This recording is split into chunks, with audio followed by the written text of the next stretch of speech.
오늘 처음 자리하신 분들 위해 잠깐 안내 말씀드리면, 오늘 갑자기 피아노 반주자를 자리에 대신한 우리 나경준 집사님의 큰딸, 그리고 엄마의 아마 그 음악성을 또 물려받아서 부모님이 잘 키우셔서 한예종을 해금으로 전공하고 지금 한국의 해금으로 굉장히 열심히 이곳저곳 바쁘게 다니면서 연주하고 또 제자들을 키우고 또 특별히 교회를 섬기는 그 귀한 일을 하고 있습니다. 하나님께서 노래도 잘해서 얼마 전에 또 집사님 보내주신 그 영상을 보니까 연주만 잘하는 게 아니라 노래도 참 훌륭하다는 생각을 했는데, 앞으로 하나님께서 귀하게 더 사용해 주셔서 저는 세계인의 마음속에 해금과 또 노래를 찬양을 들려드릴 수 있는 그런 기회가 있기를 진심으로 바랍니다. 이 아침에도 함께 예배하는 사랑하는 모든 성도님들, 여러분 가운데 참 좋으신 성부, 성자, 성령 하나님께로부터 은혜와 평강이 함께 계시기를 바랍니다. 어떤 분이 하늘의 천사가 인간을 보면서 부러워하는 것이 하나 있다고 이야기를 했습니다. 하나님과 더불어 천사는 불멸의 존재로 살아가기 때문에 인간을 보면서 부러워하는 것은 바로 인간의 시간적인 유한성이라고 말을 했습니다. 인간은 탄생과 죽음 사이에 존재하고 있습니다. 그 시간은 영원하지 않고 유한하고 또 끊임없이 바뀝니다. 핏덩이로 태어나서 따뜻한 엄마의 젖을 빨고 그 엄마의 심장 소리를 들으면서 자라지요. 그리고 격동의 청소년기를 보낸 뒤에 부모와 가정을 떠나서 아슬한 홀로 서기를 합니다. 그렇게 살아가는 동안 모든 인간은 아프고 웃고 배신당하고 이별하고 용서하고 벽 앞에 서기도 하고 또 그 벽을 넘으면서 가슴이 커지는 것을 경험하기도 하지요. 인간은 누구나 다 결국은 늙고 병들지만 그 모진 세월 속에서 남을 기다리고 참아주는 우아하고 고급스러운 그런 마음도 나이가 들면 품게 되는 것입니다. 이 모든 것이 한 번 가면 다시 오지 않는 흐르는 강물처럼 유한한 우리의 시간 속에 일어나는 변화라고 볼 수 있습니다. 그런데 천사는 우리 인간이 겪는 이 시간의 유한성 속에 살지 않기 때문에 우리가 시간의 흐름 속에 겪는 이런 변화를 겪지 않습니다. 그래서 오늘 특별히 초대를 하고 뭐를 준비하느라 저희 집 사람도 오늘 굉장히 늦었고 저도 굉장히 바쁜 시간, 어제도 또 여러분들이 오셔서 바쁜 시간을 보내는데 이렇게 바쁘고 촉박하고 뭐 그런 시간들은 천사에게는 없다는 것입니다. 그래서 우리가 겪는 이 유한성을 천사는 부러워한다는 이야기를 제가 들었습니다. 저는 그 말을 들으면서 그런 생각이 들었습니다. 우리에게 속절없이 흘러가는 그 아쉬운 시간이 도리어 아름다울 수 있고 천사가 부러워할 수 있는 그런 좋은 것이 될 수 있는 것은 인간이 겪는 또 하나의 한계인 공간의 한계성 때문이라고 생각합니다. 우리는 시간의 제한 속에 매일 살고 있으면서 동시에 공간의 제약 가운데 살기도 하죠. 그래서 내가 원한다고 해서 오늘 이 자리에서 예배를 하고 있는 이 순간에 동시에 친구들과 골프장에서 공을 칠 수는 없습니다. 한 번 한 곳에만 있을 수 있는 그런 우리의 시간은 우리가 존재하는 그 공간에 의해서 깨끗해지기도 하고 오염되기도 하는 것입니다. 혹시라도 다음에 예배 시간에 예배의 자리가 아니라 다른 곳에 계시는 그런 때가 있으면 꼭 예배 시간을 기억해 주시면 좋겠습니다. 그래서 어떤 분이 목사님에게 그렇게 물었다지요. 목사님, 골프장에서 예배 시간을 생각하는 게 낫습니까? 아니면 예배당에서 골프 치는 것을 생각하는 게 낫습니까? 네. 오늘은 24절기의 21번째인 대설인 동시에 대림절 둘째 주일이죠.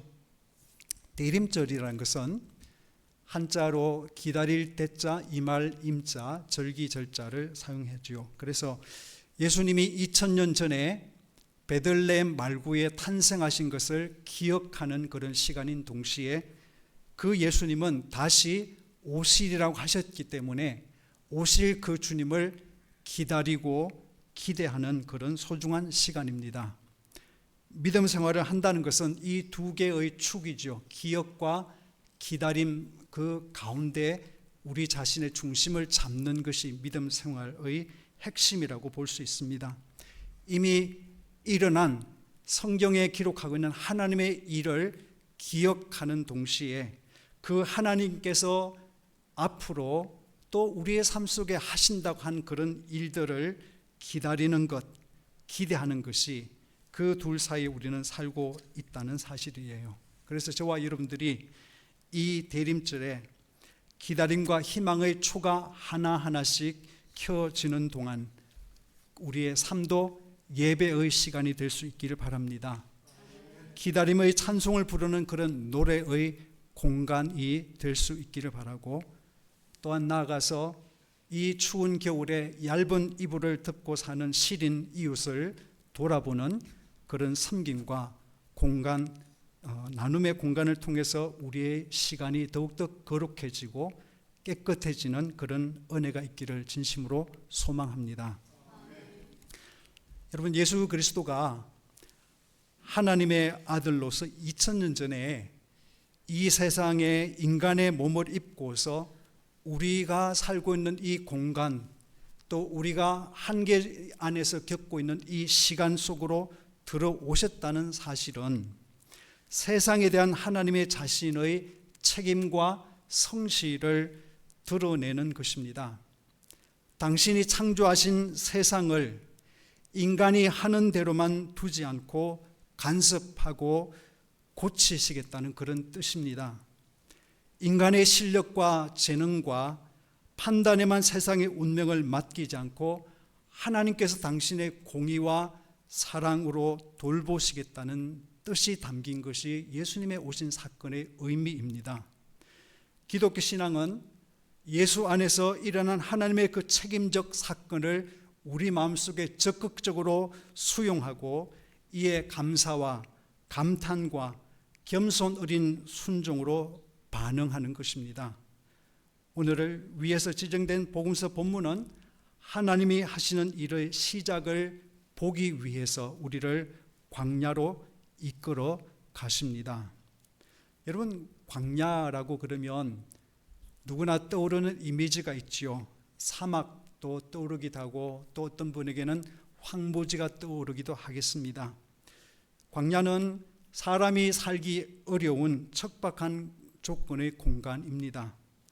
광야는 어둠을 밝혀주는 그런 전기도 없고요, 언제나 틀면 콸콸 나오는 수돗물도 없습니다.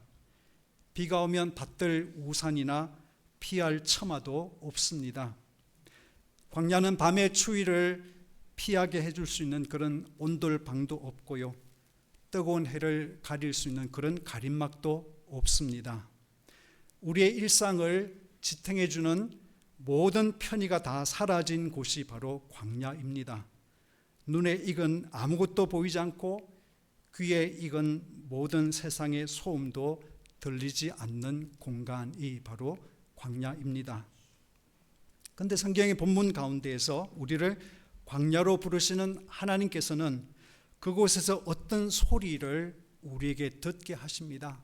광야는 소리가 들리지 않는 곳인데 소리를 듣게 하시는데, 그 소리는 세례자 요한이 나타나서 유대 광야에서 선포하여 말하였다. 회개하여라, 하나님의 나라가 가까이 왔다라는 소리입니다. 세상의 소리가 사라진 그 광야는 하늘나라의 도래를 알리는 소리를 듣는 그런 거룩한 장소로 변하는 것입니다. 여러분, 여기서 하나님 나라가 가까이 왔다, 하늘나라가 가까이 왔다라고 할 때 그 가까이는 멀리 있던 하늘나라가 지금 다가오고 있다는 그런 뜻이 아닙니다. 바로 코앞에, 눈앞에 이렇게 닥쳤다는 그런 뜻입니다. 그 세례 요한의 말씀 며칠 뒤에 나타나실 예수 그리스도를 두고 사는 그런 말이지요. 그래서 광야는 하늘 나라를 듣는 곳이기도 하지만은 보는 곳이기도 합니다. 바로 예수 그리스도를 통해서 이 땅에 나타난 하늘 나라를 그 광야에서, 그 광야로 나아간 사람들은 보게 되는 것입니다. 오늘 초대를 받아서 함께한 우리 청년들은 저희와 함께 미국 일리노이 벨빌이라는 곳에서 함께 살았던 특별한 인연이 있는 그런 분들이죠. 제가 다 초청하지는 못했고 또 초청한 분들 가운데 못 온 분들도 있습니다만은 오늘 함께하지 못했던 그 당시 고등학생이던 누군가가 밥을 먹고 후식을 좀 여유롭게 나누던 식탁에서 던진 질문 하나를 제가 여태 잊지 못하고 있습니다. 그 질문은 목사님은 무슨 재미로 사세요? 라는 질문이었습니다. 저는 워낙 말을 재미없게 하는 그런 재주가 있는 사람이라 제가 좀 썰렁하게 이야기를 하지만 그날 그 자리에서 적어도 그 학생은 생글거리는 그 표정으로 저한테, 그러나 진지한 톤으로 저한테 그 질문을 해서 제가 평생 그 질문을 잊을 수가 없습니다. 그 지금의 청년은 한국에 부모님이 계시는데 저희하고 또래이기도 하고요. 사업도 꽤 크게 일구었고 중년의 나이에 그 걸맞는 그런 삶을 사는 분, 그러니까 골프도 치고 뭐 도자기 굽기를 뭐 취미로 하기도 하고 자주 해외 여행도 즐기는 그런 여유 있는 분들, 삶의 여유를 즐기는 그런 부모님 밑에서 자란 그 청년의 눈에는 맨날 다람쥐 쳇바퀴 돌듯이 그렇게 살아가는 저희가 좀 안쓰러웠던 모양입니다. 새벽 기도를 시작으로 아침에 학생들과 같이 아침을 먹고 교회 사무실에 출근했다가 오후가 되면 학생들과 같이 YMCA에 가서 운동을 하고 잠깐 낮잠을 자고 같이 저녁 먹고 또 도서관에 같이 가서 책을 읽는 제 자신의 모습이 너무나 재미가 없었구나 라는 생각을 지금 하고 있습니다. 그런데 제가 여러분들을 오늘 초대한 것은 미처 그날 대답하지 못했던 답을 드리려고 한 것 아닙니다.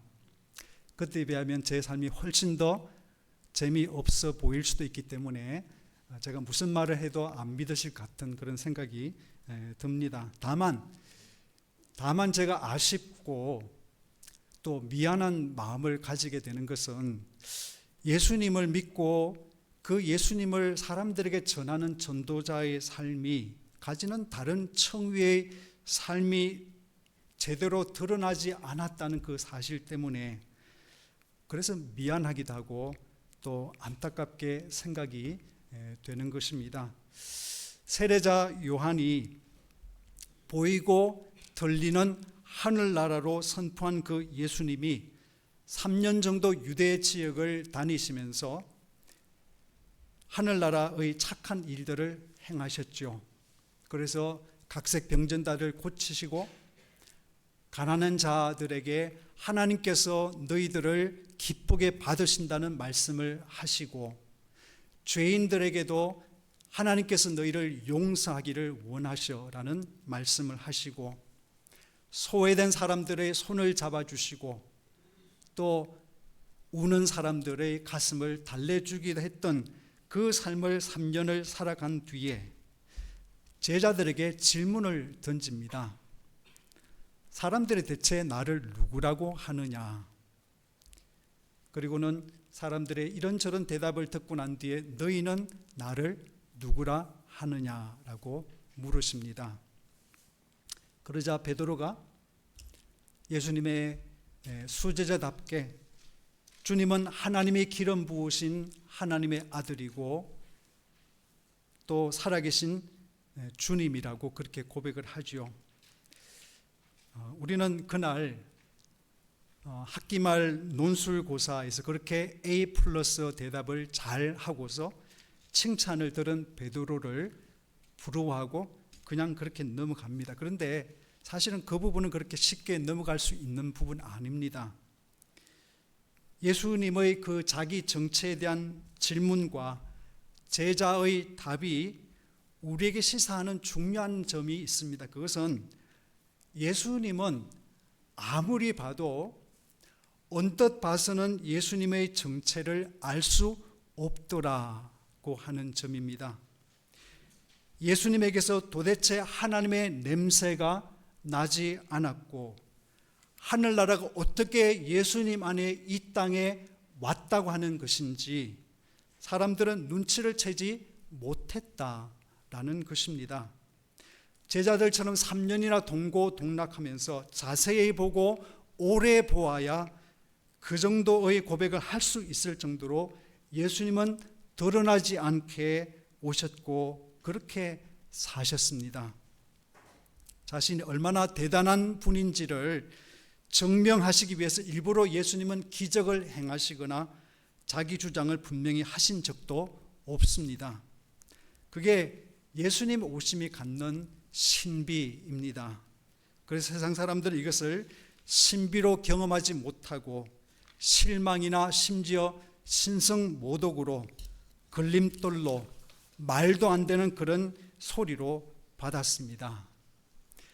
이 세상을 창조하신 그 하나님께서 그 세상을 사랑하고 책임지시려고 인간의 몸을 입고 인간의 시간과 공간 안으로 오신 하늘나라 사건의 아이러니는 그분의 구원과 사랑과 은총의 대상이었던 사람들은 정녕 그분을 못 알아봤다는 것입니다.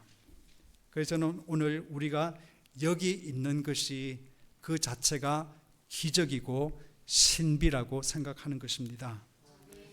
당시 사람들은 예수 그리스도를 보았고 그분의 말씀을 직접 들었습니다. 어떤 이들은 그분을 만지기도 했고요, 그분과 함께 식사를 나눈 그런 사람들도 많았습니다. 그분이 하늘나라의 시작이었다는 사실을 그럼에도 불구하고 몰랐고 믿기 어려워했고, 그래서 결국 사람들은 그를 십자가에 못 박는 일로 그분과의 관계를 끝내는 것을 우리가 알고 있습니다. 그에 비해서 우리는 그들처럼 그런 식으로 주님을 보지 못하고요, 그런 식으로 주님을 듣거나 만지지도 못하고 그분과 함께 식사를 하는 그런 자리도 없습니다. 그런데도 우리는 십자가에 죽고 부활하신 그분이 하나님의 아들이요, 그분 안에 하나님의 나라가 시작된 것을 믿습니다. 그리고 그 믿음이 우리의 일상 공간을 하늘나라로 만들어가고 그 공간에서 보내는 우리의 시간은 깨끗해지고 거룩한 예배가 되는 줄 믿습니다. 저는 하나님이 이 믿음 가운데 하늘나라를 우리에게 주시려고 때로는 우리가 원치 않는 그런 광야 가운데 우리를 이끄신다고 생각합니다. 그것은 우리를 아프게 하기 위한 것이 아니라 우리에게 하늘나라를 허락하시고 그 나라의 소리를 듣고 그 나라의 모습을 보게 하시려고 우리를 광야로 이끄십니다. 일상의 모든 편의와 익숙함이 사라진 것이 광야이듯이 우리도 때로는 살아가면서 그 광야로 나아가게 됩니다. 건강을 잃을 때, 관계가 흔들릴 때, 사랑하는 사람을 떠나보내는 그런 일을 겪을 때, 믿었던 사람에게 배신을 당할 때, 기대했던 그런 투자나 사업이 우리를 크게 실망시키는 그런 일을 겪을 때, 지금까지 내가 믿어왔던 상식이나 경험이 통하지 않을 만큼 삶이 마구 흔들리는 그런 경험을 우리가 수없이 만날 때 우리는 광야에 있는 것입니다. 그런데 어떤 사람들은 자신이 그 광야에 있다는 사실을 좋아하지 않습니다. 부인하려고 합니다. 도망하려고 합니다. 그 광야는 사실은 하늘나라를 보게 하고 하늘나라의 소리를 듣게 하는 그런 하늘의 초대가 있는 기회의 자리일 수도 있는데, 그 사실을 모르기 때문에 그냥 지나가기도 하지요. 그런데 신앙인으로 산다는 것은 무턱대고 환경의 변화되기를 기다리거나 도망치지 않고 그 광야에서 뜻밖의 다가오는 하늘나라를 만난다는 것입니다. 세상의 소란이 멈춘 그곳에서 들리는 하늘나라의 소리를 듣게 되고요, 세상의 화려함과 현란함이 멈춘 그곳에서 보이는 하늘나라의 현실을 직시하게 되는 것입니다. 불편하고 버림받은 핍절과 고독의 그 광야에서 하늘 소리가 들리고 영원한 세계가 보일 때 우리에게 새로운 지평이 열리는 것입니다. 그래서 광야라는 어둠은 새로운 세계라는 별을 우리에게 도드라지게 만드는 그런 바탕이 되는 것입니다. 그래서 가톨릭 시인 구상 선생은 꽃자리라는 시에서 이렇게 노래하죠. 반갑고 고맙고 기쁘다. 앉은 자리가 꽃자리니라. 네가 시방 가시방석처럼 여기는 너의 앉은 그 자리가 바로 꽃자리니라 라고 이련해서 이야기합니다. 여러분, 시인은 인간이 빨리 벗어나고만 싶어하는 불편하고 아픈 찌르는 그 가시방석 같은 그 자리야말로 사실은 꽃자리라고 반가워하고 고마워하고 기뻐하기도 하면서 마지막 연에서 가시방석이 꽃자리로 변하는 그 열쇠말을 이렇게 던집니다. 우리는 저마다 스스로의 굴레에서 벗어났을 때 그제서 세상이 바로 보이고 삶의 보람과 기쁨을 맛본다 라고 말합니다. 여러분, 우리 모두는 시간과 공간이라는 인간의 굴레 속에 끊임없이 살고 있습니다.